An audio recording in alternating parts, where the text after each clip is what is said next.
Hello, everyone, and welcome back to the Sideboard at the StarCityGames.com Dallas Standard Open. I'm Glenn Jones, and I'm here with Gabriel Odom. Pleasure to be. Gabriel, you're playing green-white aggro, sort of a little bit of humans, a little bit of the more traditional, like very much green cards, Rancor, Pump Spells, Thragtusk, but you've got some interesting selections in your main deck. Calling from the human side, we have Knight of Glory, and then the most interesting one is definitely the Judge's Familiar. You've got 2 in the main deck and 2 more in the sideboard. All right. Week before last, I was playing Star City Open New Orleans, and I went in and prepped with a friend of mine, Derek Javier, and he he almost swore by the Judge's Familiars, and he wanted me to play 4 in the main board.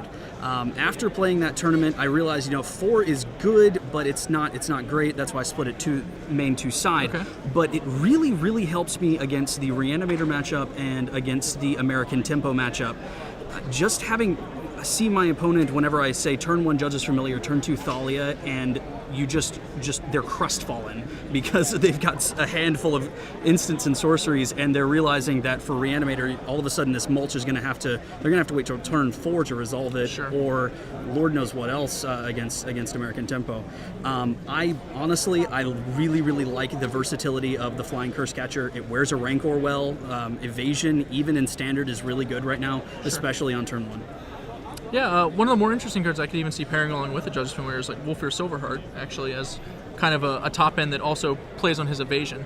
We've obviously got Thragtusk here because your deck is structured to be a little more mid-rangey, I think. Like, you play pretty well if the opponent is also trying to be aggressive. You're reasonable on defense. You've got multiple first strikers in the 2-drop slot.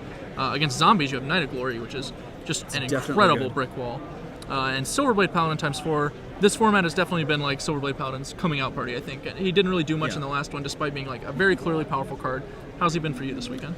I was playing with Loxodon Smiter. I ended up going with the Silverblade Paladin just because the God Hand, you get to swing with Sublime Archangel as a 10-9 double striker on turn 4. If I get the nuts draw and my opponent doesn't have an answer, sure. Just the sheer ability to threaten lethal in one swing that early in the game, the versatility there is very nice. Also, just playing if I'm getting beat down, just the idea of having 2 double strikers on defense, there's not a whole lot that they can swing through and get through 4 double striking power on defense.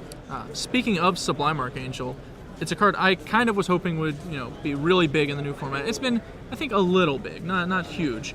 But do you think it's going to take off? Is it going places, or is it going to be like sitting at like a 2 of? That's the bad thing. The 3 toughness is what's going to kill you, because right now Jund, to be honest, most of the other matches that I've played against have been a walk in the park. For those of you, you watch the Jund matchups, and it is very difficult, and it's because they have access to get you for 3, and Sublime Archangel, I like it as a 2 of. I like the two of split between Resto and Sublime in the 4-drop slot. But to me, the reason I haven't dedicated to 4 Sublime Archangels is because I like the utility of Resto Angel still because of the Thragtusk, and it plays well with the Centaur Healer in the board. And Resto Angel, it's just better against decks that try to get Texy with removal. Okay. So that's my reason. I don't think I really need to go too deep into Thragtusk and why it's good.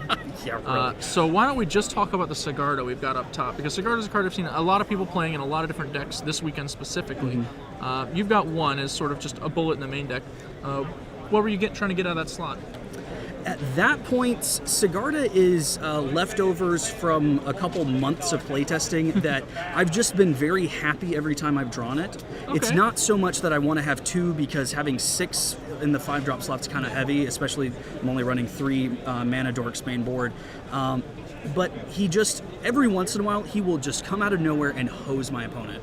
The hexproof is really nice, and whenever I get that Timmy little glee on my face, she pairs really well with a Silverblade Paladin for flying double strike. So you mentioned the Jund mid-range matchup can be a little tough.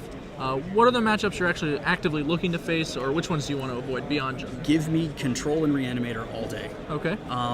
American Tempo, Blue-White Control, and Reanimator. I've played probably 5 matches to this afternoon, and I played 6 matches in New Orleans. I have 2-0'd every single one of them except for 1. I got 2-1 on the Reanimator match that I just played last. Okay. It's very, very difficult to handle Judge's Familiar and Thalia mainboard. Like I said, it's shutting off the mulch.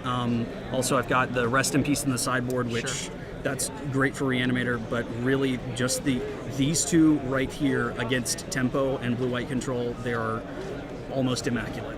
I imagine that the mono-red matchup is also pretty reasonable considering all the first strikers. It seems like it'd be hard for them to get in damage early and capitalize on their burn spells, even with threaten effects. Like, as long as you don't play the Sublime Archangel, the threaten effect can't even be that good, right? Right. Against mono red, I usually kind of play more of a defensive strategy. Right. I'm clearly not the beatdown until maybe turn 3 or 4, and I'm playing in first strikers and say, all right, Ash Zealot, what you've got. And maybe I'll have a Precinct Captain wear a Rancor just for that extra, 4/2 as a first striking blocker is really nice. Sure. And then once I hit turn 4 or 5, I've staved off their assaults. Then I start going to town with Thragtusk and Resto Angel, and I just put the game completely out of reach. Right. Moving over to the sideboard, we have Sure. a few interesting ones. You've mentioned the Rest in Peace already, and the Judge's Familiar. And Rock's Faithmender is the one that really sticks out to me. What's Rock's Faithmender doing? Everybody looks at me and they said, oh my god, that card's so bad. And I have to agree with you, that's not my first choice. I was running 2 Tristani main board. In New Orleans, I would board in the Tristanis and I would sit there and I wouldn't be able to cast it because I'd have trouble hitting double green. Okay. And to me, having a card I can play that's not necessarily as good is better than a card that's stuck in my hand. So I went with the Rock's Faithmender. It's much better on the Chroma. It does incredibly cute things with Thragtusk and Centaur Healer. Earlier, I was playing against Black-Red Zombies, and I turned 3 Rock's Faithmender, turn 4 Thragtusk. I was at 8, and then I go up to 18. And you just see the guy's face, and he's like, oh, I just ran out of gas. And there's not a whole lot you can do. He's a 1/5. Yes, he can eat a removal spell if you like Oblivion Ring or something, but he's very, very useful in the aggro matchup, and it was really just because of the sheer chroma intensity of Tristani. I would prefer to play Tristani, but the mana base can't support it right now.